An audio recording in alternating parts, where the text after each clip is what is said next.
आज India news channel, शोध सत्याचा। पाऊन गाव घ्यायची होती, परंतु रात्री खूप उशीर झाला। तुम्ही पण लोक बरोबर होता, तुम्हाला माहिती असेल। आणि उशीर झाल्यामुळे मग सकाळी आम्ही 6 वाजता सुरू केले।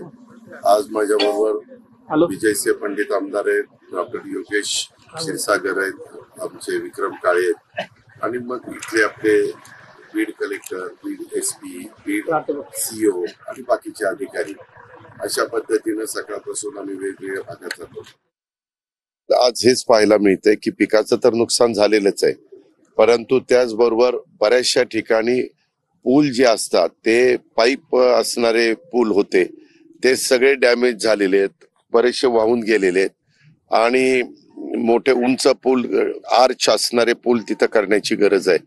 आणि काही काही भागामध्ये राज्यमार्ग पण आता मंजूर झालेले आहेत, आणि ते जर मंजूर झालेले असले तर तिथं उंच पूल करण्याचे निर्णय आज सुदैवाने चीफ इंजिनियर PWD मराठवाडा विभागाचे पण होते, त्याच्यावर त्यांनाही सांगितलं। आणि आम्ही बऱ्याचशा भागामध्ये ज्यांनी गावकऱ्यांनी आम्हाला थांबवलं, जिथं कुठं आमचे पाझर तलाव फुटलेत, कुठं आपल्याकडे साठवण तलाव फुटण्याच्या मार्गावर आहेत, अशा वेळेस लगेचच आमच्या प्रशासनाने आम्ही सगळ्यांनी मिळून संबंधित अधिकाऱ्यांना सांगितलं। काही जलसंधारणाशी संबंधित आहे, काही जिल्हा परिषदेशी संबंधित आहे।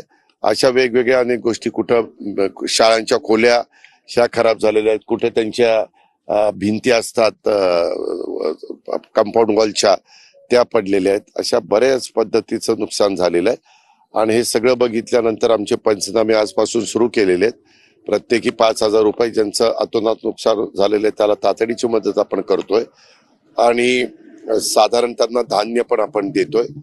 घराच्या बद्दल आणि बाकीच्या सगळ्या मदतीच्या बद्दल सरकार तर सकारात्मकच आहे। काल मुख्यमंत्र्यांनी पण जाहीर केलेलं आहे।